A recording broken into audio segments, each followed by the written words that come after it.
ఈ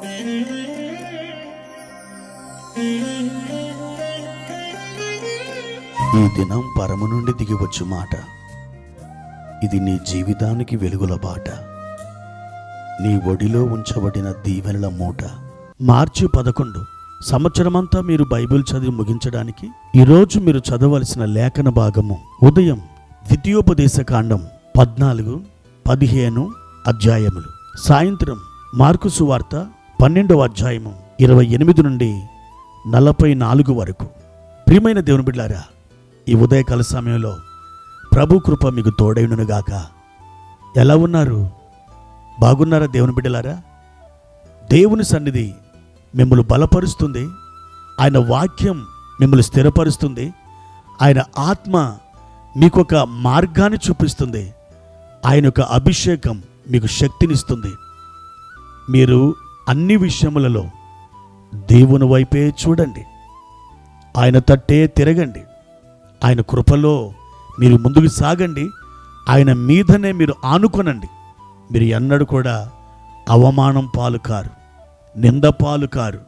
దుష్టుడు ఏనాటికి మిమ్మల్ని జయించలేడు. కారణం మీరు ఆయన మీద ఆనుకున్నారు గనక. ప్రియ దేవుని బిడ్డలారా, ఈ ఉదయం ప్రభువారిచ్చిన లేఖన భాగాన్ని చదువుకుందాం. లూకా సువార్త 10వ అధ్యాయం 30వ వచనం. అందుకు యేసు ఇట్లా నేను, ఒక మనుషుడు యెరూషలేము నుండి యెరికో పట్టణమునకు దిగి వెలుచు దొంగల చేతిలో చిక్కెను. వారు అతని బట్టలు దోచుకొని అతని కొట్టి కొర ప్రాణముతో విడిచిపోయిరి. ప్రియమైన దేవుని బిడ్డలారా, ఒక బాధాకరమైనటువంటి మాటను మనం చదువుకున్నాం. ఈ ఉదయకాలం అలాంటి బాధ కలిగించే వాక్యాన్ని మనం చదవడం వలన మీరేమీ బాధపడకండి. కానీ మీరు ఒకవేళ అలాంటి స్థితిలో గనక ఉంటే, ఈ వాక్యానికి మీరు విధేయులై లేస్తే, ఈ వాక్యం ఈ ఉదయకాలం సంతోషించదగిన వాక్యముగా మారుతుంది. ప్రియా దేవుని బిడ్డలారా, ఒక మనుషుడున్నాడు. అతడు ఎక్కడ కాపురం చేశాడో వాక్యం చెబుతుంది. అతడు యెరూషలేములో కాపురం చేశాడు. యెరూషలేములో కాపురం చేసినటువంటి వాడు, అతనికి ఎటువంటి ఆలోచన కలిగిందో, ఎటువంటి శోధన వచ్చిందో తెలియదు. కానీ యెరికో వైపుకు చూశాడు. యెరికో చాలా రంగురంగుల పట్టణం, ఆకర్షితమైన పట్టణం. ఆ పట్టణానికి వెళ్తున్నాడు. వాస్తవానికి యెరూషలేము అనేది అది దేవుని యొక్క పట్టణం, అది మహారాజు పట్టణం. ఇంకా చెప్పుకోవాలంటే అది ఆత్మీయంగా మనం నాటబడి సంఘములో ఎదుగుతున్న దానికి సూచనగా ఉంది. మరి యెరికో దేనికి సూచనగా ఉంది? ఖచ్చితంగా మీరు అనుకున్నట్లు అది లోకానికే సూచన. ఎందుకనంటే యెరూషలేము అనేది పైన ఉంటుంది, యెరికో అనేది కింద ఉంటుంది. దానికి దీనికి మధ్య ఎడం 18 మైళ్ళు. ప్రియ దేవుని బిడ్డలారా, అతడు పైనుండి కిందికి దిగి వెలుచున్నాడు.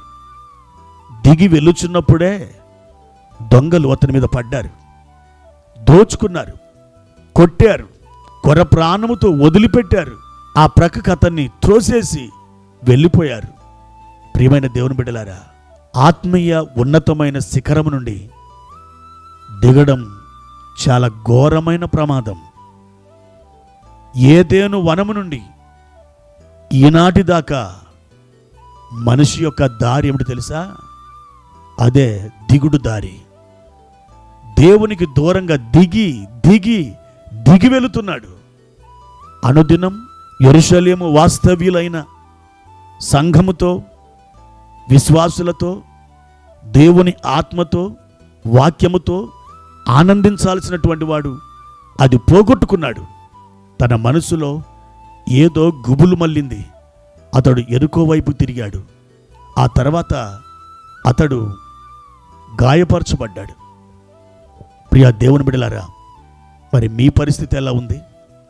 దేవునిలో అనుదినం ఎదుగుతూ ఉన్నారా? అభివృద్ధి పొందుచున్నారా? బలాభివృద్ధి నొందుచున్నారా? లేక పాపపు మత్తు వీటి వైపు తిరిగి వాటిలో తేలి తేలి ఆడుచు పాడుచు ఆనందిస్తూ ఇదే నా సామ్రాజ్యం, ఇదే నా జీవితం అని వ్యర్థంగా భ్రమిస్తున్నారా? ఒకానొక దినం నీ పాపపు మత్తు వదిలినప్పుడు అదంతా చేదుగా మారడం నువ్వు చూస్తావు. ఆ దినాన విచారపడితే నీకు లాభం లేదు దేవుని బిడ్డ. నీవు యెరూషలేములోనే ఉండాలి, యెరూషలేములోనే కాపురం చేయాలి, వాక్యముతో సహవాసం చేయాలి. ఈ దినం వాక్యము చదివి ప్రార్థన చేసుకొని మీ పనులు ప్రారంభించండి. మీ యెరూషలేములోనే మీకు క్షేమం ఉంది. దేవుడు మిమ్మల్ని ఆ విధంగా యెరూషలేములో ఉంచి వర్ధిల్ల చేయునుగాక. ప్రార్థన. పరిశుద్ధుడా, ప్రేమ కలిగిన తండ్రి, మీ ఘనమైన నామానికి వందనాలు. ఈ ఉదయకాల సమయంలో మీకు కృతజ్ఞతాస్తుతులు చెల్లించుకుంటున్నాం. మా ప్రియ తండ్రి, మేము యెరూషలేము అనబడిన ఆత్మీయ సియోను పట్టణం సంఘములో మేము కాలము గడుపుచు ఆ సంఘములోని బిడ్డలతో సహవాసం చేస్తూ వారితో కూడా మిమ్మల్ని ఆరాధించడానికి మాకు సహాయము చేయమని ప్రార్థిస్తున్నాం. ఎరుకో కాదు మా లక్ష్యం, యెరూషలేమే మా గమ్యం. మా తండ్రి, మీ మహిమను వెదకడమే మా అంతిమ ఉద్దేశం. మా తండ్రి, నీ కృపా వాత్సల్యములతో మమ్మల్ని నింపి బలపరచుమని యేసు నామమున అడిగి వేడుకుంటున్నాము తండ్రి. ఆమెన్.